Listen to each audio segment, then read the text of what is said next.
Move in close and then press the button.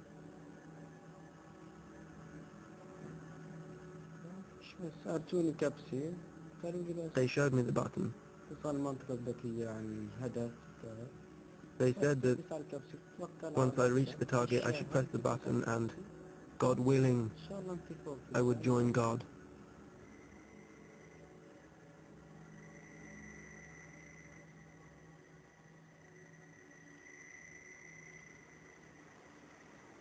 Majdi confirmed to me how carefully they select the bomber. أدرس شخصية الشاب نفسه I check the personality of the person. هل إنه هذا الإنسان I check his personality to see whether he's ready and able to conduct his mission successfully. طبعا نحن كجهاز عسكري كأي جهاز عسكري Like any other military organization in the world, you assess them ندرس علمنا ideologically, psychologically, and militarily. تدرس هذا الإنسان You study that person, وبناء على his شخصيته personality, and then you decide if you can work with him on these matters or not. معه في هذا الموضوع أو إنك ترفضه. How many Israeli lives would have made your operation a success, and how many would have justified your dying? طبعا هذا الإشي This is in the hands of God. مش شرط It could be 100, 1, or none. جزء ما يموتش حدا. The Quran says, فلم you didn't تقتلوا kill ولكن them. الله It's Allah who قتلهم. killed them. ربنا اللي بيقتلهم. So it's God who kills. I carry out the operation and the rest is up to God.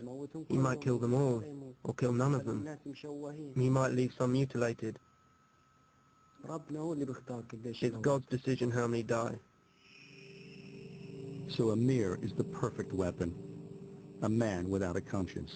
He believes that he is acting to free Palestine and that God approves of his methods, so he can absolve himself of any responsibility for the consequences of his actions.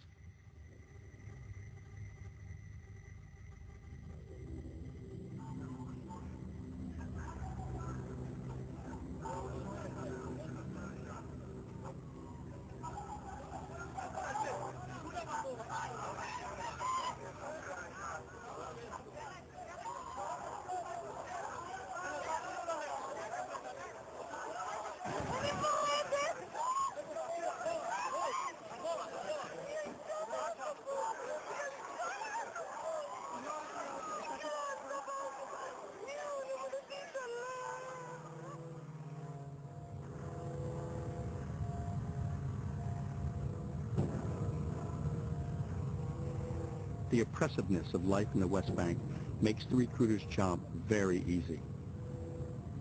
This is the Intifada generation, the kids that grew up during the turbulent and bloody uprising that began in 1987.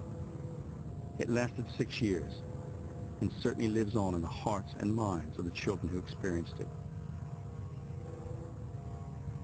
The first Intifada gave way to the Oslo peace process, a period of relative quiet. Those 7 years of frustrating negotiations brought little positive benefit to the lives of the ordinary Palestinian. Oslo collapsed completely when the Second Intifada began in 2000. The frequency of the suicide attacks suddenly increased, and last year, Israel invaded Palestinian-controlled areas of the West Bank.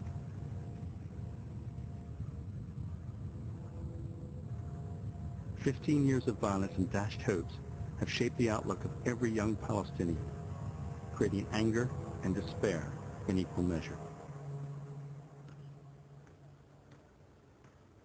The third bomber I met, 16-year-old Bilal Kamal Ali, was a stranger to this dark history. He had been born in Kuwait and grew up in Jordan. His family moved back to an isolated village in the West Bank just before the Second Intifada began. The violence came as a shock to him. Did you see anything with your own eyes during the Intifada? I saw 2 martyrs in Jenin. They were not killed in front of me. I saw them being carried away. And I saw a smile on their faces. They were smiling after they were martyred. One of them was shot in the back of the head. and the other was shot in the eye. They were martyrs. How did it happen? They were shot in confrontations with the Israeli army. And you saw them. You actually saw them. When I saw them martyred and smiling, I had a very strange feeling that even when martyred, they were still smiling. What did you feel? I felt that I had to fight, in spite of myself. You can't see something like this and not be moved. Did you think about death when you saw them? I wanted to become a martyr too, to be smiling like them, because they must be going to paradise, God willing. And before that, did you think about being a martyr? Before that, I knew nothing about the Intifada. I only became aware very shortly before my operation. So why did you want to do it so quickly? I didn't want things to happen that might make me forget the Palestinian blood of all those martyrs. The ones I saw with my own eyes, smiling while they lay dead. And the ones I saw on TV. You were worried you might change your mind?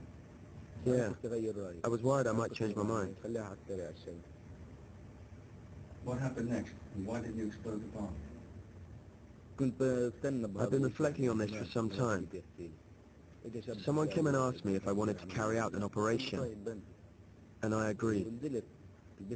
I went down to Nablus. That's where I put on my belt. Then I went down to Yakdir, where I was going to carry out the operation, in an area called Karkor. When I got there, I just walked amongst the people like everything was normal. Then I saw a group of kids playing. Some were playing football and some were riding bikes. To be honest with you, at that point I changed my mind. I no longer wanted to do it. By then 2 people were suspicious of me. I took off and hid in an orchard.